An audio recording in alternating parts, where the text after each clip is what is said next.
এখন আসুন জেনে নেই এগুলো আগের আয়াতের সাথে কিভাবে সম্পর্কিত। ইল্লাল্লাযীনা আমানু ওয়া আমিলুস সলিহাত, তাহলে এটা হলো তৃতীয় অংশ, তাওয়াসি বিল হক। তাহলে এটা হলো তৃতীয় অংশ, তাওয়াসাও বিল হক। এটা সহজেই বোঝা যায়।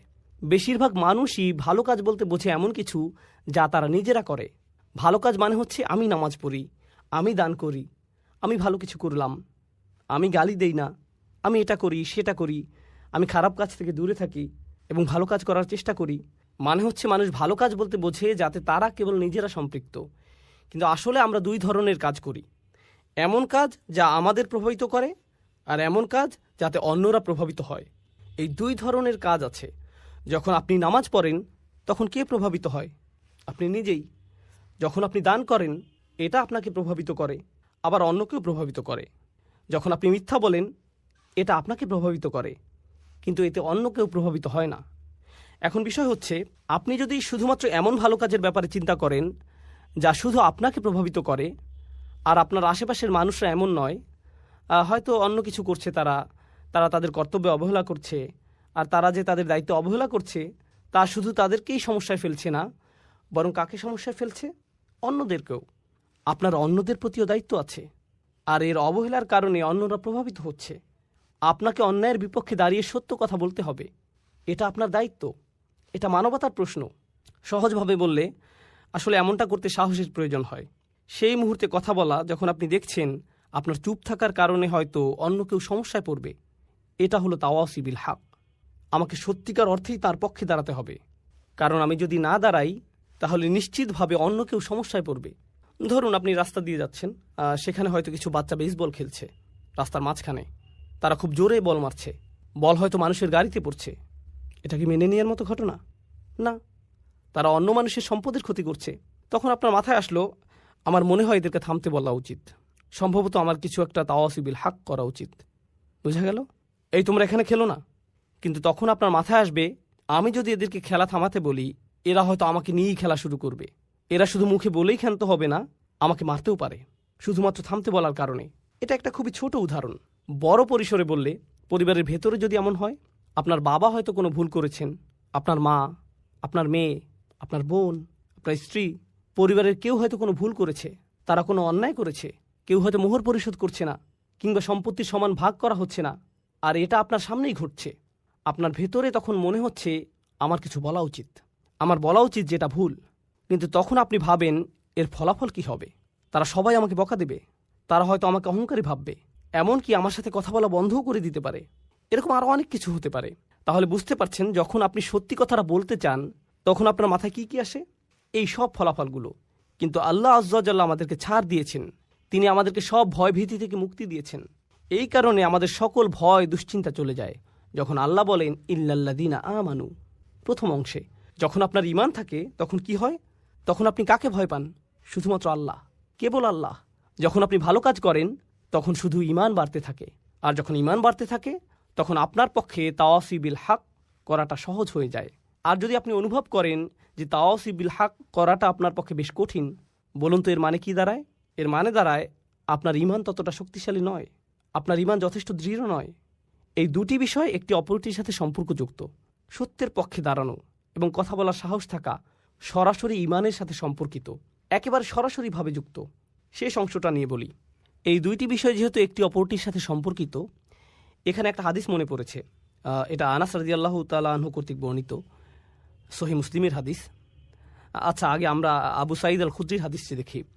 মান রাআ মিনকুম মুনকারান ফালিয়ুগাইয়িরু বিয়াদিহি ফাইল্লাম তাস্তাতি ফাবিকলবিহি যালিকা আদআফু আল ঈমান। আদআফুল আমল নয়, আদআফুল ঈমান। তিনি বলেন, কেউ যদি কোনো খারাপ কাজ সংঘটিত হতে দেখে তার উচিত হাত দিয়ে তার প্রতিরোধ করা। এটাও কিন্তু তাওয়াসি বিল হক।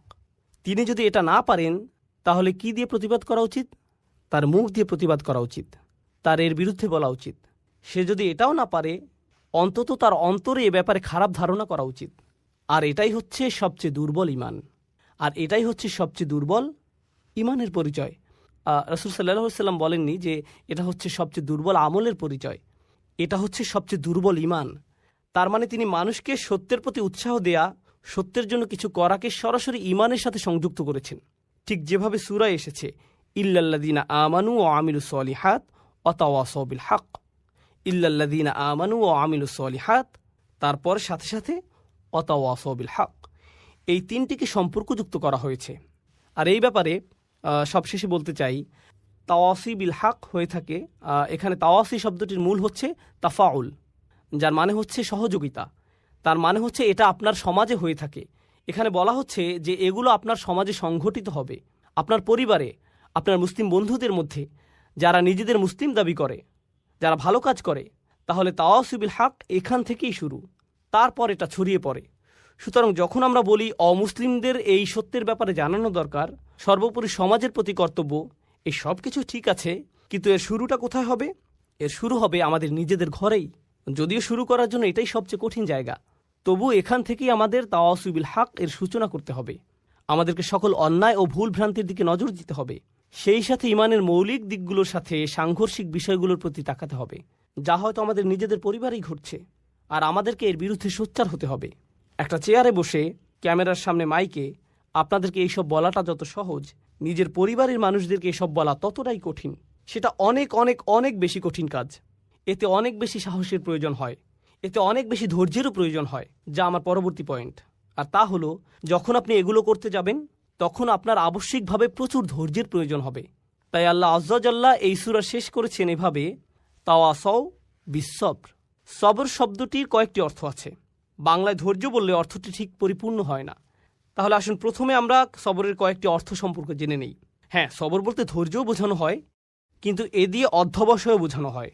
অধ্যবসায় মানে হচ্ছে যখন পরিস্থিতি কঠিন হয়ে যায় তখনও আপনি এর সাথে লেগে থাকেন, তখনও আপনি তা চালিয়ে যান, এটাই হলো অধ্যবসায়। এই শব্দটি দিয়ে প্রতিশ্রুতিও বোঝানো হয়, অর্থাৎ আপনি কখনো আলসেমি করেন না, আপনি ঢিলেমি করেন না, আপনি প্রতিশ্রুতিবদ্ধ। যেন আপনি কোনো চাকরি করছেন আর প্রতিদিন আপনি সময় মতো হাজির হবেন, কিংবা কোনো অ্যাসাইনমেন্টের কাজে আছেন যা সময়ের মধ্যেই জমা দিতে হবে, এটাই হচ্ছে প্রতিশ্রুতি। এটা দিয়ে ধারাবাহিকতাও বোঝায়, অর্থাৎ আপনি প্রতিশ্রুতির এদিক সেদিক করেন না, প্রতিশ্রুতি ভঙ্গ করেন না, এটা ঠিক থাকে। ইবনে তাইমিয়া রাহিমাহুল্লাহ সবরের সংজ্ঞায়ন করেছেন এভাবে, তিনি বলেছেন, সুসময় বা দুঃসময় আল্লাহ তাআলার প্রতি সমান আনুগত্য ধরে রাখাই সবর।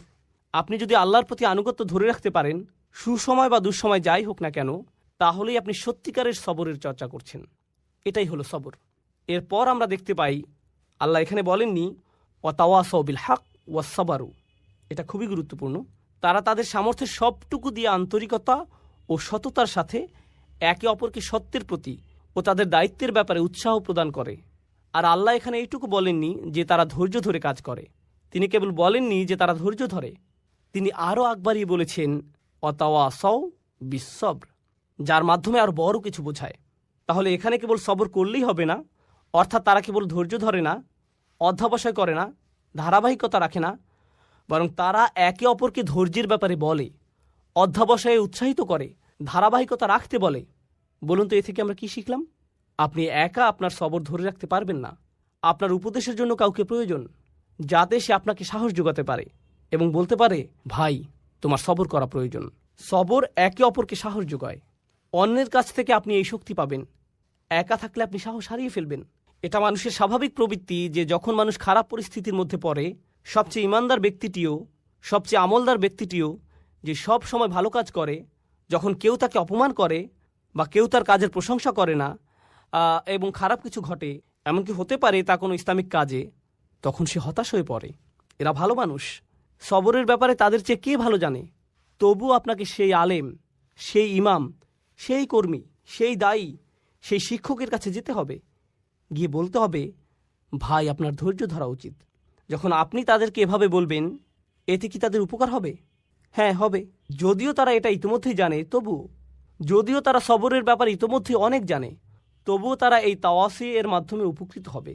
তাওয়াসি বিস-সবর নিজেদের মধ্যে ঘটে, আর এটাই এখানে আবশ্যকীয়। এটা তাওয়াসি বিল হক এর বিপরীত। তাওয়াসি বিস-সবর তাদের জন্য যারা তাওয়াসি বিল হক থামিয়ে দিয়েছে, কারণ তারা ফলাফল দেখতে না পেয়ে হতাশ হয়ে পড়েছে। কিভাবে তারা তাদের উদ্যম ধরে রাখবে? একে অপরকে অধ্যবসায়ের ব্যাপারে তাগিদ দেওয়ার মাধ্যমে। সবচেয়ে সহজভাবে বলা হয়েছে আলাল মাসাইব, অর্থাৎ আপনাকে ধৈর্য ধরতে হবে, অধ্যবসায় চালিয়ে যেতে হবে, ধারাবাহিকতা ধরে রাখতে হবে, পরিস্থিতি যতই খারাপ হোক না কেন। অসবরু আলা মা আসাবাক, যতই বিপদ আসুক না কেন আপনাকে চেষ্টা চালিয়ে যেতেই হবে। এটা হলো একটা অর্থ। অপরটি হলো আনিল মাআসি, অর্থাৎ আপনাকে পরীক্ষা করা হবে। যারা এই দিনের জন্য কাজ করছেন তা যেভাবেই হোক না কেন, হয়তো আপনি আপনার বাসায় দিনই পরিবেশ তৈরি করতে চাচ্ছেন, বাইরে আপনি হয়তো অমুসলিমদের দিনের দাওয়াত দিচ্ছেন, হয়তো দানের জন্য অর্থ জোগাড় করছেন, এটা যেমনই হোক না কেন আপনি ইসলামের জন্য কিছু করতে চাচ্ছেন। শয়তান কার পেছনে বেশি লাগে জানেন? যারা দিনের জন্য কাজ করে। শয়তান অন্য যে কারো চেয়ে তার পেছনে বেশি সময় ব্যয় করে যাতে সে আল্লাহর অবাধ্য হয়। বিশেষ করে যখন সে একা থাকে, তারা বেশি ঝুঁকিতে থাকে, তাদের উপর বেশি আক্রমণ হয়ে থাকে। সুতরাং আল্লাহর অবাধ্যতা থেকে বাঁচার জন্য আপনার সবর করা উচিত। একই সাথে আল্লাহর আনুগত্যের জন্য আপনার সবর করা উচিত। অর্থাৎ আল্লাহর আনুগত্য করাও কঠিন হয়ে থাকে, কিন্তু আপনাকে অধ্যাবসায় চালিয়ে যেতে হবে। আমরা কিছু ঘটনা জানি, এগুলো সত্যিকারের ঘটনা, কোনো বানানো কিছু নয়। আল্লাহ আমাদের সাথে কথা বলেছেন, তিনি আমাদের নিয়ে কথা বলেছেন, এবং তিনি ভালোভাবে জানেন আমরা কিভাবে জীবনযাপন করি। ফি হিযিক্রিকুম, তুমি নিজেই এই সম্পর্কে জানো। আমাদের মধ্যে কিছু ভাই ও বোন আছেন যারা ইসলামিক কর্মকাণ্ডে খুবই সক্রিয়। তারা অনেক ভালো কাজ করেন, কিন্তু একই সাথে তাদের কিছু খারাপ অভ্যাসও দেখা যায়। এগুলো পাপের কাজ। এটা এতই গুরুতর সমস্যায় রূপ নিয়েছে যে তারা এগুলোতে আসক্ত হয়ে পড়েছেন। তাদের সাহায্য দরকার। তাদের কি দরকার জানেন? তাদের দরকার তাওয়াসি বিসসবর। তাদের কাউকে দরকার যে তাকে অনবরত উপদেশ দিবে, বলবে শোনো, তোমাকে চেষ্টা করতে হবে, তোমাকে সংযত হতে হবে। এই 4টি উপাদান সম্পর্কে আমি সবশেষ কয়েকটি বিষয় বলতে চাই। এর প্রথম বিষয়টি হচ্ছে, এই 4টি উপাদানই অতীতকালে বর্ণিত হয়েছে। ইল্লাল্লাযীনা আমানু অতীতকাল, ও আমিলু অতীতকাল, অতাওয়াসাউ বিল হক, অতাওয়াসাউ সবগুলোই অতীতকাল। এর মাহাত্ম্য কি? যদি এভাবে বলা হতো ইল্লাল্লাযীনা ইউমিনুন ওয়া ইয়ামালুনাস সালিহাত ওয়া ইয়াতাসালুনা বিল হক ওয়া ইয়াতাসালুনা বিস-সবর, তাহলে কি পার্থক্য হতো? বর্তমানকালে বললে কি হতো? অতীতকালে বলার কারণে বোঝা যাচ্ছে এখানে এমন মানুষের কথা বলা হচ্ছে যারা মৃত্যুর আগ পর্যন্ত সারাটি জীবন এই 4টি কাজ করেছে। সুতরাং এখন আপনি তাদের জীবনটি পর্যালোচনা করে দেখতে পারেন। আপনি তাদেরকে দেখে বলবেন, হ্যাঁ, তারা তাদের জীবনকে ঈমানের দাবি অনুসারে অতিবাহিত করেছে। যখন আপনি তাদের জীবনের দিকে তাকাবেন, আপনি বলবেন তারা ভালো কাজ করেছে এবং তারা তাওয়াসু বিল হক করেছে, তাওয়াসাউ বিস-সবর করেছে। অন্যভাবে বললে এটা সেই আয়াতটি পরিপূর্ণ করেছে যেখানে বলা হচ্ছে ওয়ালা তামুতুন্না ইল্লা ওয়া আনতুম মুসলিমুন, ভুলেও মুসলিম না হয়ে মৃত্যুবরণ করো না। আপনি যখন তাদের জীবনটি দেখবেন, আপনি বলবেন না তারা আগে ভালো ছিল, পরবর্তীতে তারা বিপথে চলে গেছে, তাদের জীবনের শেষ দিনটি পর্যন্ত তারা অটুট ছিল। সুতরাং আপনি তাদেরকে দেখে অবশ্যই বলবেন তারা এই 4টি বিষয় পরিপূর্ণ করেছে। তাই এগুলোকে অতীতকাল বলার কারণ বোঝা যায় মৃত্যুর আগ পর্যন্ত তাদের গোটা জীবনটি এই 4টি কাজের সমষ্টি। এরাই সফল হয়েছে। অর্থাৎ আপনি থামতে পারবেন না। আপনি এমন একটা জায়গায় পৌঁছাবেন যখন মানুষেরা আপনার সম্পর্কে বলবে এই 4টি বিষয় আপনি পূর্ণ করেছেন। এটাই হলো দ্বিতীয় মাহাত্ম্য। এর শেষ বিষয়টি হলো, যা আমার মনে হয় সূরা আসরের এই আলোচনার অন্যতম গুরুত্বপূর্ণ বিষয়, তা হলো বায়ের কয়েকটি তাৎপর্য আপনারা জানেন। বিল হক শব্দটি নিয়ে আমরা আলোচনা করেছি। একইভাবে যখন তারা তাওয়াসি বিস-সবর করে, যখন তারা একে অপরকে উৎসাহ দেয় ধৈর্যের সাথে, তারা ধৈর্যের সাথে ধৈর্যের উপদেশ দিচ্ছে এবং তারা একে অপরকে ধৈর্যের প্রতি উৎসাহ দেয়। কেউ যদি বলে আমি তোমাকে ধৈর্যের সাথে উপদেশ দিচ্ছি আর আমি তোমাকে ধৈর্যের প্রতি উপদেশ দিচ্ছি, এই দুইয়ের মধ্যে একটা পার্থক্য আছে। এই দুইটি আসলে আলাদা বিষয়। ধৈর্য ও অধ্যবসায়ের প্রতি, যেভাবে আমি তোমাকে উপদেশ দিচ্ছি এতেও ধৈর্যের প্রয়োজন আছে। এই উপদেশ দেওয়ার জন্য আমাকে ধৈর্য ধরতে হবে। আপনাকে তাড়াহুড়া করলে চলবে না, আপনাকে খুবই ধৈর্যশীল হতে হবে। যে আল্লাহর প্রতি অবাধ্য আচরণ করে তার প্রতি আপনাকে খুবই সহনশীল হতে হবে। আপনি তাকে পরামর্শ দিবেন, এই পরামর্শ দেওয়ার সময় আপনাকে ধৈর্যশীল আচরণ করতে হবে। আর আপনি তাকে কিসের প্রতি উৎসাহ দিচ্ছেন? ধৈর্যের ব্যাপারেই। তাহলে আপনি যেভাবে তাকে পরামর্শ দেন তাতে ধৈর্যের প্রয়োজন হয়। আবার এই ধৈর্য ধারণের প্রতি আপনি তাকে উৎসাহ দিচ্ছেন। শেষ আরেকটি বিষয় আমার মনে পড়েছে, এটা নিয়ে একটু বলি। এই 4টি বিষয় আসলে একে অপরের জন্য একটা পরীক্ষার মতো।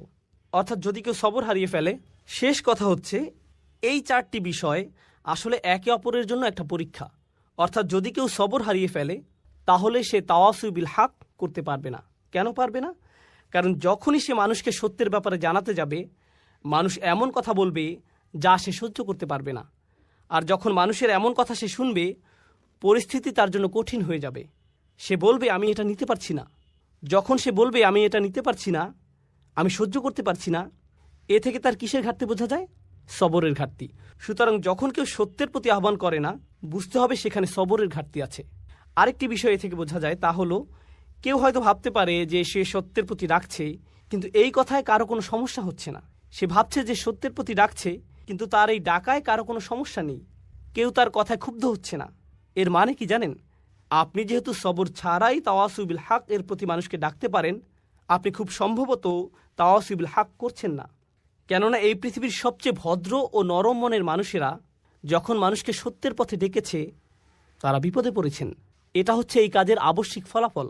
আল্লাহর সবচেয়ে ধৈর্যশীল রাসূলদের দিকে তাকান, নূহ আলাইহিস সালামের দিকে তাকান। তার পুরোটা জীবন ছিল দাওয়াতি কাজে পূর্ণ, আর পুরো জীবন জুড়েই ছিল সবর। কেননা তিনি মানুষকে যা বলেছেন তা মানুষকে বাধ্য করেছে তাকে অপমান করতে, কটু কথা বলতে, তার বিরুদ্ধে দাঁড়াতে। আর এজন্য প্রয়োজন হয় সবরের। আর যখন এই দুটিরই ঘাটতি হয়, যখন আপনি মানুষকে সত্যের প্রতি ডাকছেন না, আর সেজন্য আপনার সবর করারও কোনো প্রয়োজন নেই, যখন এই শেষ দুটির ঘাটতি হয়, যখন কারো মধ্যে এই দুটি থাকে না, তা থেকে আমরা কি বুঝতে পারি কিসের ঘাটতি আছে? প্রথম দুটি শর্ত, ঈমান ও ভালো কাজ। কারণ যতক্ষণ না আপনি নিজেই ভালো কাজ করবেন, খারাপ কাজ আপনার চোখে পড়বে না। যদি আপনি নিজে ভালো কাজের সাথে যুক্ত না হন, আপনি বুঝতে পারবেন না খারাপ কাজ করলে সমস্যাটা কি।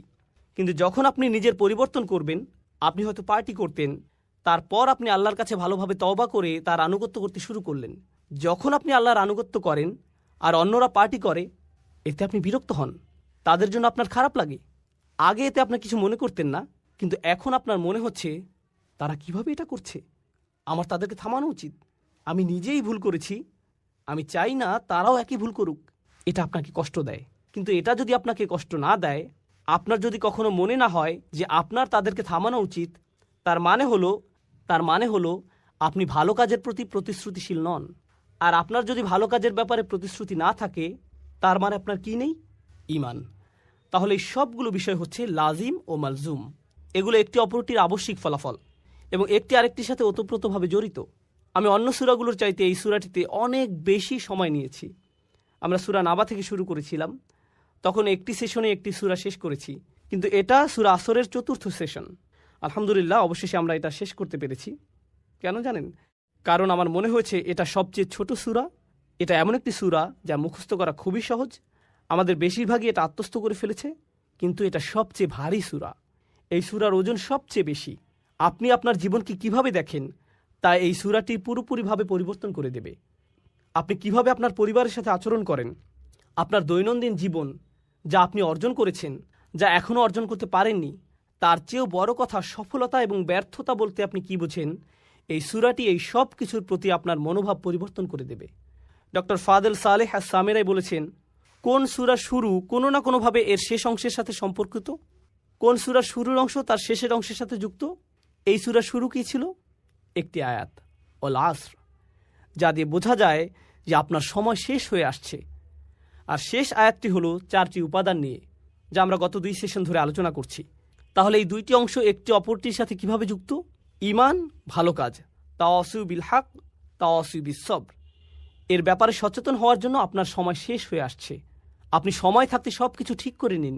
আপনার নিজের জন্য এটা খুব জরুরি একটা বিষয়। ইন্নাল ইনসানা লাফি খুসর, এটা কে? আপনি ধরে নিন, ইন্নান নাফসি, আমার নিজের জন্য। আমি নিজেই ক্ষতির মধ্যে আছি, আমি বিপদের মধ্যে আছি। আল্লাহ তাআলা আমাদেরকে তাদের অন্তর্ভুক্ত করুন যারা সূরা আসরের 4টি শর্তকে পূর্ণাঙ্গভাবে পালন করতে পেরেছে।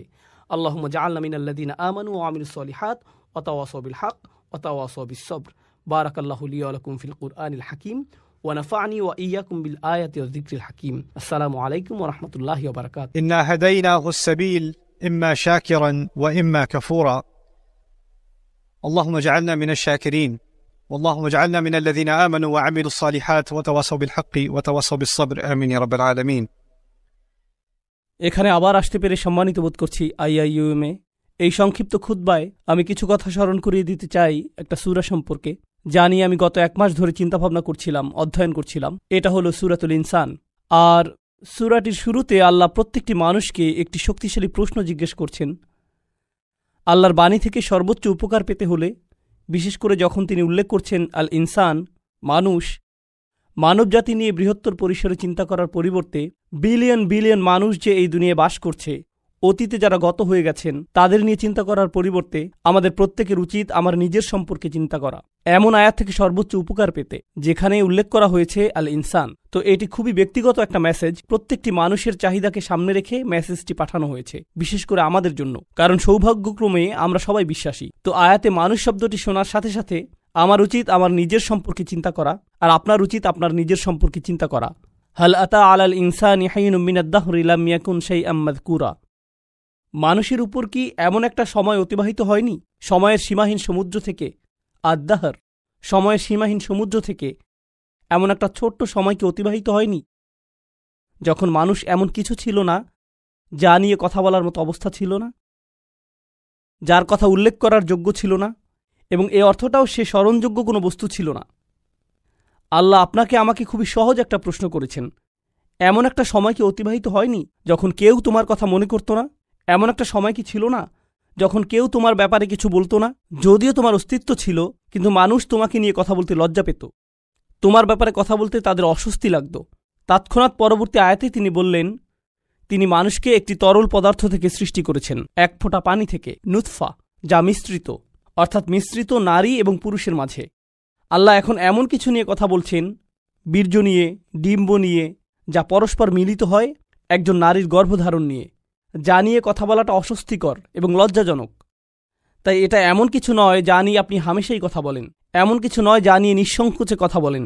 আগের আয়াতে আল্লাহ ইতিমধ্যে বলেছেন, তোমার অবস্থা একসময় এমন ছিল যা উল্লেখ করার যোগ্য ছিল না, যা স্মরণযোগ্য ছিল না। এই আয়াতে কয়েক স্তরের অর্থ রয়েছে, আমি কয়েকটি স্তর আমার জন্য এবং আপনাদের সবার জন্য খোলাসা করে তুলে ধরতে চাই। মহাবিশ্ব, বস্তুগত বিশ্বকে আমরা যেভাবে জানি, পদার্থবিজ্ঞানীরা আমাদেরকে বলছেন এটি 13.9 বিলিয়ন বছর যাবৎ বর্তমান আছে, আর এই গ্রহটি সম্ভবত 4 বা 5 বিলিয়ন বছর যাবৎ টিকে আছে, অর্থাৎ এই গ্রহের গঠনকাল। এই সমস্ত সময়ের সীমাহীন সমুদ্রগুলোতে আমাকে নিয়ে কোনো কথা হতো না, কোথাও আমার কোনো উল্লেখ ছিল না, আমার অস্তিত্ব ছিল না। এমনকি যখন এই মহাবিশ্ব বাস্তবে এলো, সীমাহীন পরিমাণ সময় পার হওয়ার পর এই গ্রহে যখন মানবজাতির বসবাস শুরু হলো, মানব ইতিহাসের বৃহত্তর অংশটি ইতিমধ্যে পার হয়ে গেছে, আর সেই ইতিহাসের কেউই জানত না আমি কে, আমার কথা কেউই কখনো মনে করেনি, আমার নাম কখনো উল্লেখ করা হয়নি। আপনি ইতিহাস সম্পর্কে অধ্যয়ন করতে পারেন, আর ওই মানুষগুলো প্রাসঙ্গিক, একমাত্র যার কোনো প্রাসঙ্গিকতা নেই সে হলো আপনি। আর ওই মানুষগুলো প্রাসঙ্গিক, একমাত্র যার কোনো প্রাসঙ্গিকতা নেই সে হলো আপনি আমি, কিন্তু তাদের কাছে আমাদের অস্তিত্ব ছিল না। এই কথাগুলো মনে করিয়ে দিয়ে আল্লাহ বলছেন, অধিকাংশ সময় ইতিমধ্যে অতিক্রান্ত হয়ে গেছে যখন আপনি আর আমি সম্পূর্ণ অপ্রাসঙ্গিক ছিলাম, আমরা গল্পের অংশ ছিলাম না। আল্লাহ এই উপায়ে আমাদের মনে করিয়ে দিচ্ছেন, সামান্য যে কিছু সময়কাল আমরা বর্তমান থাকি, আমাদের মায়ের গর্ভ থেকে দুনিয়াতে আসার পর, বস্তুত আমার মা যখন আমাকে গর্ভে ধারণ করেছিলেন শুরুতে, তার কোনো ধারণাই ছিল না যে আমি তার পেটের ভেতর। মাররত বিহি, সে বাচ্চাকে নিয়ে চলাফেরা করতে থাকলো, সে জানেও না। এরপর যখন সে তার শরীরে পরিবর্তন লক্ষ্য করতে শুরু করলো, তখন তারা উভয়ে আল্লাহর নিকট দোয়া করতে শুরু করলো, লা ইন আতাইতানা সলিহান, যদি আপনি আমাদেরকে সুসন্তান দান করেন। তারা এমনকি জানেও না এই সন্তানটা কে। এমনকি যখন তারা স্মরণে আনতো, আমার মা আমার সম্পর্কে ভাবতেন যখন আমি তার পেটে ছিলাম, উনি জানতেন না আমি কে, উনি আমাকে নিয়ে যথাযথভাবে ভাবতে পারতেন না। শুরুতে উনি জানতেন না আমি কি ছেলে নাকি মেয়ে, উনি জানতেন না আমি কোন ধরনের সন্তান হব, কি কি গুণাবলী থাকবে, উনি কিছুই জানতেন না। কিন্তু এমনকি এই দুনিয়াতে আমার আগমনের পরে, এই ধরায় আমার পদার্পণের পরেও একটি জিনিস আপনারা লক্ষ্য করবেন, মানবজাতির নকশা অনুসারেই মানুষের জন্য ব্যবহৃত একটা শব্দ হলো ইনসান, আর ইনসানের একটি উৎপত্তিগত শব্দ হলো উনস, আর উনস মানে ভালোবাসা এবং মায়া মমতা। মানুষ শুধু ভালোবাসা প্রদান করে না, তারা ভালোবাসা গ্রহণও করতে চায়, তারা মায়া মমতা পেতে চায়। সেজন্য বাচ্চাকাল থেকেই যে মুহূর্ত থেকে সে নিজের সম্পর্কে কিছুটা সচেতন হতে শুরু করে, মা যদি বাচ্চার দিকে না তাকায়, আম্মু আম্মু আম্মু আম্মু, আপনাদের যাদের ছোট বাচ্চা আছে ব্যাপারটা জানেন ইতিমধ্যে, বাচ্চাদের মনোযোগ প্রয়োজন, তারা সর্বদা এর খোঁজ করে। এরপর আরেকটু বড় হয়ে উঠলে তারা কিছু একটা এঁকে আপনাকে দেখাতে চায়, কারণ তারা আপনার মনোযোগ চায়, তারা স্বীকৃতি চায়। দেখো আমি কি জামা পরেছি, দেখো আমি কি এঁকেছি, দেখো আমি কি করতে পারি। বাচ্চাটা এখনো লাভ দিতে পারে না, উপরের দিকে একটুখানি লাভ দিয়ে বলে, আমাকে দেখো, দেখেছো, আবার দেখো, কারণ তার নিজের জন্য ওই মনোযোগটুকু দরকার। সে মাজকুর হতে চায়। সূরা ইনসানের প্রথম আয়াতে উল্লেখিত শেষ শব্দটি মাজকুর। মাজকুর মানে যার কথা উল্লেখ করা হয়, যার নাম স্মরণে আনা হয়। এটি মানব প্রকৃতির ভেতরে স্থাপন করে দেয়া হয়েছে, আর এভাবে বড় হতে থাকেন।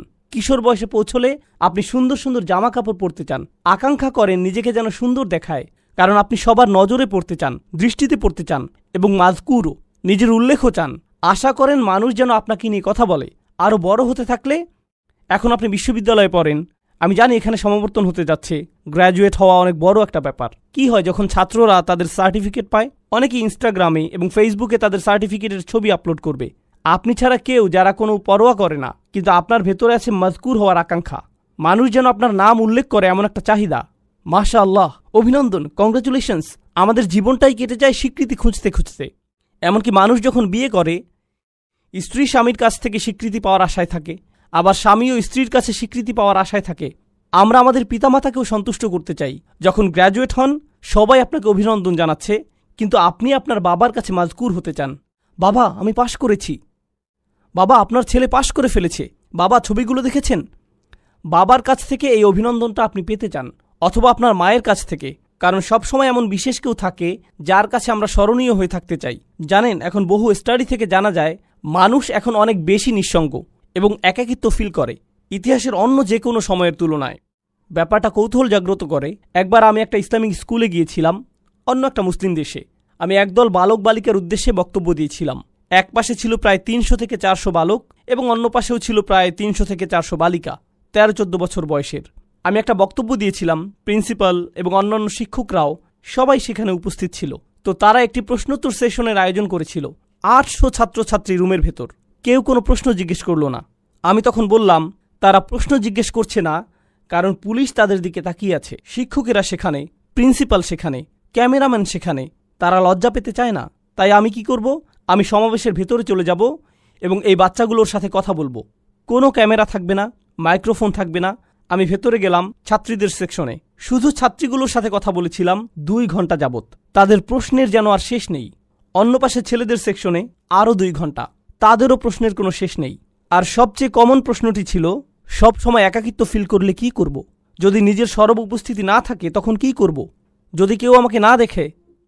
মানুষের এমন গভীর এক আকাঙ্ক্ষা আছে মাজকুর হওয়ার, যে এক টিনেজার অন্যান্য বন্ধুদের অনলাইনে দেখে, তখন ভাবে, আমার তো একটা অ্যাকাউন্ট নেই, আমার তো এত ফলোয়ার নেই, মানুষ তো আমাকে দেখছে না, আমি তো মাজকুর নই, আমার আরেকটা ছবি তোলা উচিত।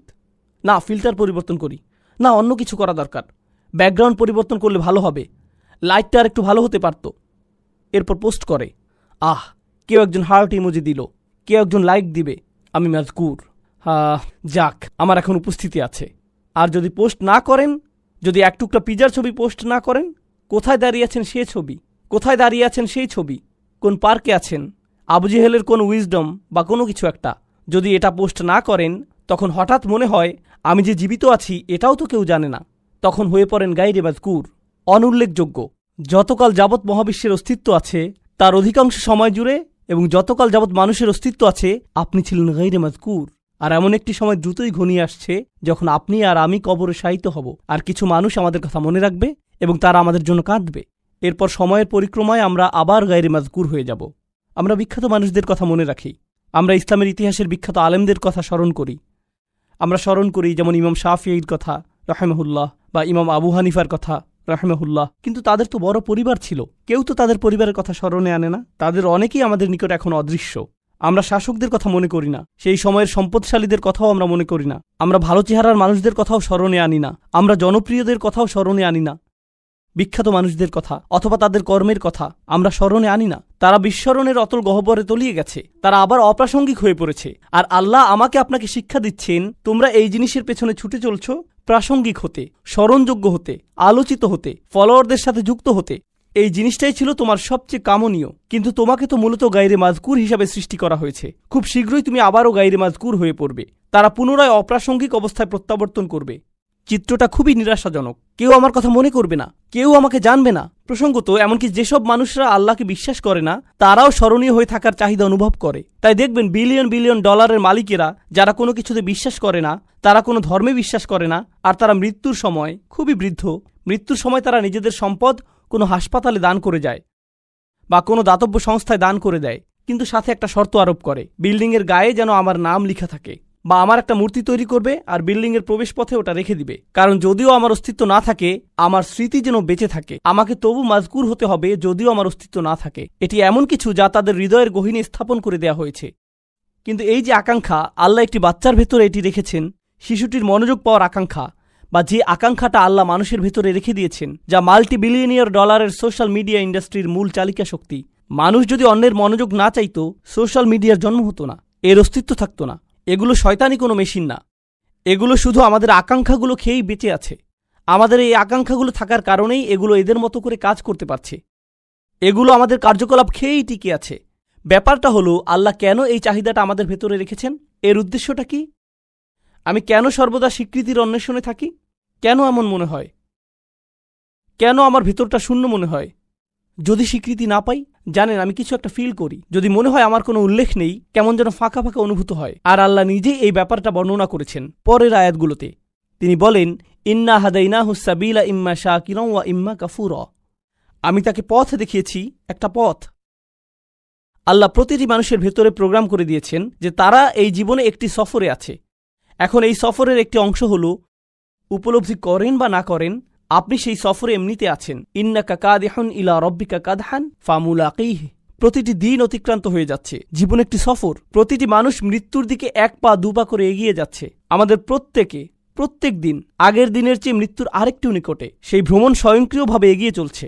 এখানে আমার আপনার কোনো নিয়ন্ত্রণ নেই। আল্লাহ ইতোমধ্যে এটা ঠিক করে দিয়েছেন। কিন্তু এছাড়াও রয়েছে আরেকটি সফর। আমার জীবনের সফর নয়, বরং আমার হৃদয়ের ভেতরের এবং আমার মস্তিষ্কের ভেতরের সফর। আল্লাহ চান আমরা যেন আল্লাহর দিকে প্রত্যাবর্তন করার একটা সফর করি। আমরা আল্লাহর কাছ থেকে এসেছি, আমরা আল্লাহর জন্য। আর আল্লাহ চান আমরা যেন ইচ্ছে করেই আল্লাহর পথের দিকে ফেরার একটা সংকল্প করি, আমাদের মাথায়, আমাদের অন্তরে। কিন্তু আমাদের মন অন্য কারো কাছ থেকে স্বীকৃতি পাওয়ার নেশায় বুঁদ হয়ে আছে। এটা অন্য মানুষদের কাছে গ্রহণযোগ্যতা পেতে চায়। কিন্তু আল্লাহ চান আমাদের হৃদয় এবং মস্তিষ্ক যেন সবার আগে আল্লাহর কাছে স্বীকৃতি খোঁজে। আল্লাহর কাছে স্বীকৃতি খোঁজে। আমার রব কি আমার প্রতি খুশি? আমার রব কি আমার ভালো কাজটির দিকে তাকিয়ে খুশি হয়েছেন? আমার এই সেবা দেখে কি আমার রব খুশি হয়েছেন? আমি কি আমার জীবন এমনভাবে অতিবাহিত করেছি যে একদিন যখন এই ভ্রমণের সমাপ্তি হবে, তখন তার সাথে আমার সাক্ষাতের সুযোগ হবে? তিনি বলেন, ইম্মা শাকিরান। আল্লাহ মানুষকে এই সফরে এগিয়ে যাওয়ার সামর্থ্য দিয়ে সৃষ্টি করেছেন। আপনি আমাদের প্রত্যেকের জন্য রয়েছে 2টি পছন্দের বিষয়। হয় আমরা কৃতজ্ঞ, অথবা আমরা চরম অকৃতজ্ঞ। ইম্মা শাকিরান ওয়া ইম্মা কাফুরা। চলুন সাধারণ ভাষায় কৃতজ্ঞতার অর্থ বোঝার চেষ্টা করি কিছুটা। যদি আমি আমার ছেলেকে একটি বাইসাইকেল কিনে দেই, আর সে বলল, থ্যাংক ইউ, ধন্যবাদ বাবা। আমি তাকে বাইসাইকেল কিনে দিলাম, কিন্তু সে জীবনেও এটাতে চড়েনি। সে বাড়ির এক পাশে এটি ফেলে রাখল, কাপড় দিয়ে মুড়িয়ে রাখল। এখন ওই থ্যাংক ইউর কোনো অর্থ নেই। কেন? কারণ সে যদি সাইকেলটি প্রতিদিন চালাতো, পরিষ্কার করত, প্রতিদিনের যত্ন নিত, তখন আমি বলতাম আমার ছেলে সাইকেলের জন্য কৃতজ্ঞ। কিন্তু সে যদি কখনো এটি ব্যবহার না করে ফেলে রাখে, সে যতই সাইকেলের জন্য ধন্যবাদ দিক না কেন, এটা কোনো ব্যাপার না। সাইকেলটা যে পড়ে থেকে ধুলাবালি সংগ্রহ করছে, তাই তার কথাগুলো ফাঁকা বুলি ছাড়া আর কিছুই না। এর নাম কৃতজ্ঞতা নয়। সহজে বোঝা গেল তো?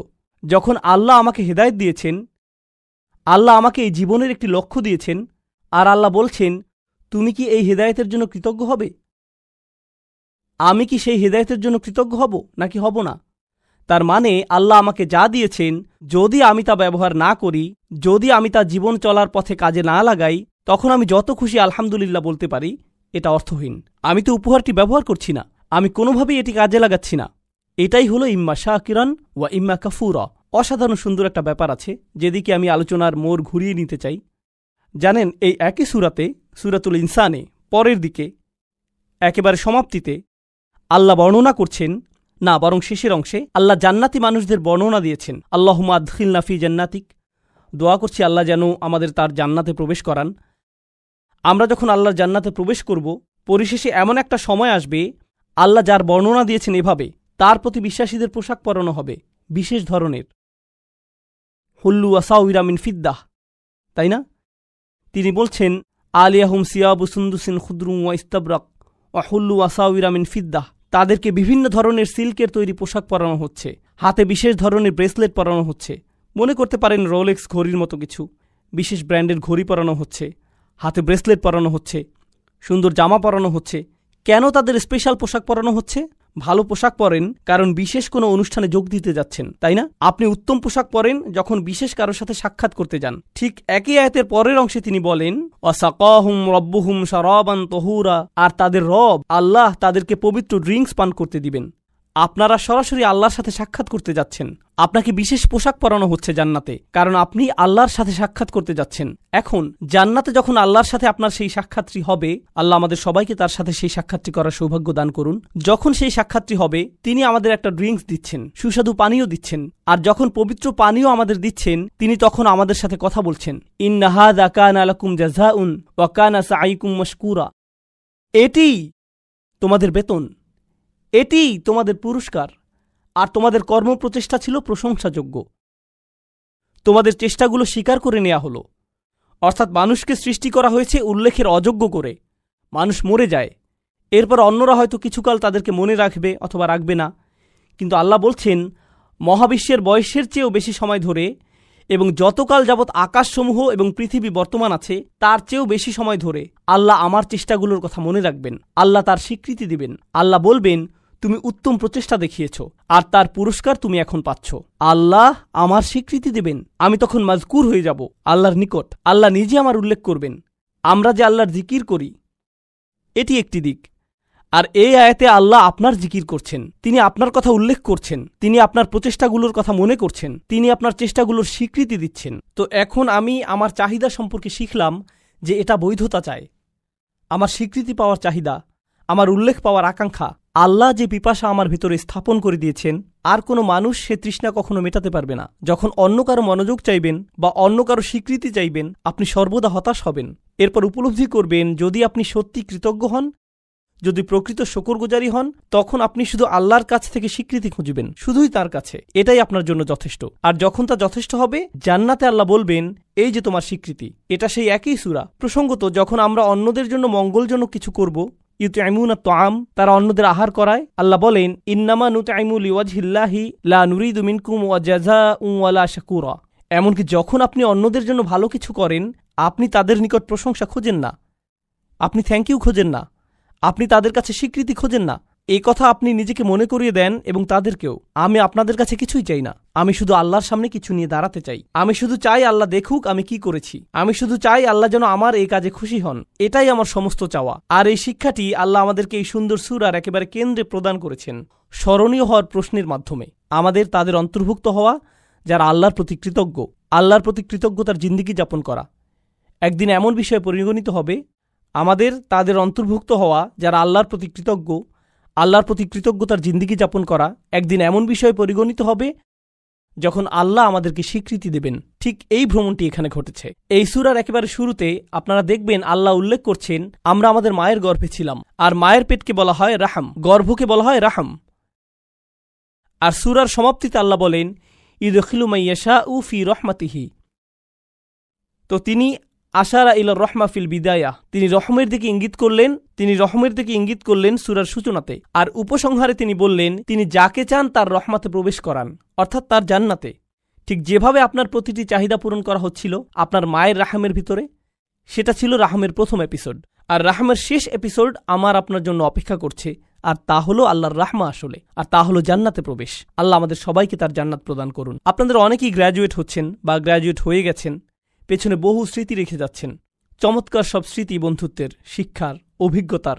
এই ভার্সিটিতে, এই স্থানে, এই ধরনের স্থানগুলো একসময় নিজের কাছে নিজের বাড়ির মতো মনে হয়, আমার অবিচ্ছেদ্য অংশে পরিণত হয়। এরপর কয়েক বছর পার হওয়ার পরে আপনার তখন চাকরি থাকবে, বিয়ে করবেন, ব্যস্ত হয়ে পড়বেন, আরও কত কিছুতে। হঠাৎ একদিন সিদ্ধান্ত নিলেন নিজ ভার্সিটিতে বেড়াতে আসবেন, ঠিক শুধু অতীত স্মৃতিগুলো মনে করতে। আবার ভার্সিটিতে ঘুরতে এলেন, তখন লক্ষ্য করেছেন দেয়ালগুলো আগের মতোই আছে, রাইট? রেস্টুরেন্টটাও আগের মতোই, বন্ধুদের সাথে যে জায়গাগুলোতে আড্ডা দিতেন তাও আগের মতোই আছে, অজুর জায়গাটাও একটুও বদলায়নি। কিন্তু আশেপাশের সবগুলো মুখ অপরিচিত, কেউ আপনাকে চেনে না। সবকিছুই আগের মতো সুন্দর, কিন্তু আমার জন্য নয়, এখন এগুলো অন্যদের জন্য। আপনাকে সম্পূর্ণরূপে সরিয়ে ফেলা হয়েছে, আপনি আর এখানে মাজকুর নন। এমনকি এই ধারণা, যা আর কখনো ফিরে পাই না। শিক্ষকের হয়তো আপনার কথা স্মরণে আনতে বহু কষ্ট হয়, তাকিয়ে বলে, তুমি আমার ক্লাসে ছিলে, রাইট? আমি ভেবেছিলাম আমি আপনার সেরা ছাত্র। না, আমার এরকম বহু সেরা ছাত্র আছে, তুমি অতটা সেরা নও। আপনার নাম এভাবে মানুষ ভুলে যাবে। তাই আমাকে আপনাকে একটা সিদ্ধান্ত নিতে হবে। ভার্সিটি ছেড়ে যাওয়ার এই ক্ষণে, গ্র্যাজুয়েট হওয়ার এই মুহূর্তে তোমরা হয়তো চাকরি নিয়ে ভাবছ, একটি কেরিয়ার নিয়ে ভাবছ, তোমার জীবনের পরবর্তী চ্যাপ্টার নিয়ে ভাবছো। জীবনের এরকম প্রতিটি চ্যাপ্টারের একটা টাইটেল থাকতে হবে। আল্লাহ কিভাবে আমার জীবনের এই চ্যাপ্টারের কথা মনে রাখবেন? তিনি কিভাবে মনে রাখবেন? আমি জানি যখন একটা চাকরি পেতে যাচ্ছেন তখন আমার মা কি বলবে, আমার বাবা কি বলবে, মানুষ কি বলবে, কত টাকা বেতন পাবো, অ্যাপার্টমেন্ট কোথায় পাবো, আমি কি অমুক জিনিসটি পাচ্ছি, তমুক জিনিসটি পাচ্ছি। আপনার মাথায় সমস্ত প্রশ্ন এসে জড়ো হয় প্রেস্টিজ নিয়ে, স্বীকৃতি নিয়ে এবং সমাজে মাজকুর হওয়া নিয়ে। প্রথমে সবকিছুর উপর যদি এই প্রশ্নটি রাখতে পারেন, আল্লাহ কিভাবে এর কথা মনে রাখবেন? আমি কোন ধরনের প্রভাব পেছনে রেখে যাচ্ছি? আমি কি এমন কিছু রেখে যাচ্ছি যার কারণে আল্লাহ আমার কথা মনে রাখবেন? যদি এমন কিছু করেছি তাহলে আমি সফল হয়েছি। আমি শেষ এই বিষয়টা চিন্তা করার জন্য রেখে যাচ্ছি। আমরা এখন এই ধারণায় এতটাই আচ্ছন্ন যে মানুষ যদি আপনার সফলতা না দেখে তাহলে আপনি সফল নন। মানুষের চোখে আপনার সফলতা দৃশ্যমান না হলে আপনি সফল নন, তাই তো? এখন কেউ একজন এসে আমাকে বলতে পারে, এই ভাই, আপনি তো দারুণ সফল, কিভাবে এত সফল হলেন? তখন আমি জিজ্ঞেস করলাম, আচ্ছা কিভাবে বুঝলেন আমি সফল? আমার সফলতাটা কি? ওহ, আপনার যে বিশাল সংখ্যক ফলোয়ার আছে, লক্ষ লক্ষ মানুষ আপনার ভিডিও দেখে, এজন্য আপনি সফল।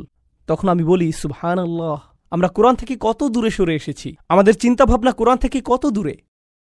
জানেন তো, নূহ আলাইহিস সালামের প্রায় কোনো ফলোয়ারই ছিল না, তার অত অনুসারী ছিল না, আর বিশাল এক সময় ধরে তার কোনো অনুসারীই ছিল না। বস্তুত আপনি যদি নূহ আলাইহিস সালাম সম্পর্কে জিজ্ঞেস করেন, তার নিজের অঞ্চলে মানুষ তাকে নিয়ে উপহাস করত, ওহ, ওই বৃদ্ধ মানুষটা, সে তো একটা পাগল। এই ধরনের কটু কথা তিনি শত শত বছর ধরে শুনে আসছিলেন। আর একমাত্র যিনি তার সেই যন্ত্রণাগুলোর কথা মনে রেখেছেন, কোনো ঐতিহাসিক সেই সংগ্রামের কথা লিখে রাখেননি, যার কোনো নথিপত্র বর্তমান নেই। ভাবছেন কিছু মানুষ নূহ আলাইহিস সালামের জীবনী লিখে রেখেছিল যেন মানুষ তার কথা মনে রাখতে পারে? না না না, আল্লাহ এটা রেকর্ড রেখেছেন, আর আল্লাহ তাকে মাজকুর বানিয়েছেন। ইব্রাহিম আলাইহিস সালাম মক্কার মরুভূমিতে একা একা দোয়া করছিলেন, ও আল্লাহ, এই ঘরটিকে একটা শান্তিপূর্ণ স্থানে পরিণত করুন এবং মানুষের অন্তরে ভালোবাসা তৈরি করে দিন এই ঘরের প্রতি। ফাজআল আফইদাতাম মিনান নাসি তাহওয়ি ইলাইহিম। তখন কোনো ভিডিও ক্যামেরা ছিল না, কোনো লাইভ স্ট্রিমিং ছিল না, এরকম কিছু ঘটেনি, কেউ সেখানে ছিল না, শুধু একজন মানুষ মরুভূমিতে, শুধু তিনি আর তার রব কথা বলছিলেন। তিনি কোনো রাজা ছিলেন না, তিনি সম্পদশালী কোনো ব্যক্তি ছিলেন না, তার কোনো লিপিকার ছিল না যে আগামী দিনের জন্য এই ইতিহাসগুলো লিখে রাখবে। জানেন, মিশরীয় প্রাচীন প্রাসাদগুলোতে রাজাদের ঐতিহাসিক চিত্র, তাদের ফরমানসমূহ এবং দেয়ালগুলোতে প্রচুর লিখনি পাওয়া গিয়েছে। আমরা কিন্তু ওই লেখকদের নামও জানি না, আমরা শুধু জানি তারা কিছু মানুষকে অর্থ করে দিয়েছিল ওই দেয়াল লিখনের জন্য। কেউ তো ইব্রাহিম আলাইহিস সালামের জন্য কিছু লিখে রাখেনি। তবুও আজকের দিনেও আমরা ইব্রাহিম আলাইহিস সালামের জিকির করছি। প্রতি বছর হজের সময় আমরা তার কর্মবহুল ও বর্ণাঢ্য জীবনের কথা স্মরণ করছি। আর আমরা আমাদের সমগ্র দিনকে বলি মিল্লাতা আবিকুম ইব্রাহিম। আমি কি বোঝাতে চাচ্ছি? মানুষকে গায়রে মাজকুর হিসেবে সৃষ্টি করা হয়েছে। ইতিহাসের অধিকাংশ সময় জুড়ে আমাদেরকে অস্মরণীয় করে রাখা হয়েছে। হ্যাঁ, আমরা অতিশয় সামান্য কিছু সময় এই দুনিয়াতে বেঁচে থাকি, সেই সময়ের পরে আমরা গায়রে মাজকুর হয়ে পড়তে পারি। আপনি হয়তো এই বিশ্ববিদ্যালয়ে গায়রে মাজকুর হয়ে পড়তে পারেন পরের বছরই। তো এটাই আমার আপনার জীবনের বাস্তবতা। আপনি যদিও কারো প্রচুর উপকার করেন, বছরখানেক পরেই সে ভুলে যেতে পারে তুমি আমার জন্য কি করেছো। শুধুমাত্র একজনের কাছে আপনি চিরকালের জন্য মাজকুর থাকবেন, আর তিনি হলেন আল্লাহ আজ্জা ওয়া জাল্লা। তাই আল্লাহ তাআলা বলছেন, আল ইয়াওমা নানসাকুম কামা নাসিতুম লিকা ইয়াউমিকুম হাযা। কিছু মানুষকে সেদিন তিনি বলবেন, আজ আমি তোমাদেরকে ভুলে যাব, আজ আমি তোমাদেরকে ভুলে যাব, যেমন করে তোমরা এই দিনের সাক্ষাৎকে ভুলে গিয়েছিলে। এখন পছন্দ আমাদের, আমরা কি তাদের অন্তর্ভুক্ত হতে চাই আল্লাহ যাদেরকে ভুলে যাবেন কিন্তু মানুষ মনে রাখবে, নাকি আমরা তাদের অন্তর্ভুক্ত হতে চাই আল্লাহ যাদের কথা মনে রাখবেন আর মানুষ তাদের মনে রাখুক বা না রাখুক তাতে কিছু যায় আসে না। বারাকাল্লাহু লি ওয়া লাকুম ফিল কুরআনিল হাকিম ওয়া নাফা'নি ওয়া ইয়্যাকুম বিল আয়াতি ওয়া যিকরিল হাকিম।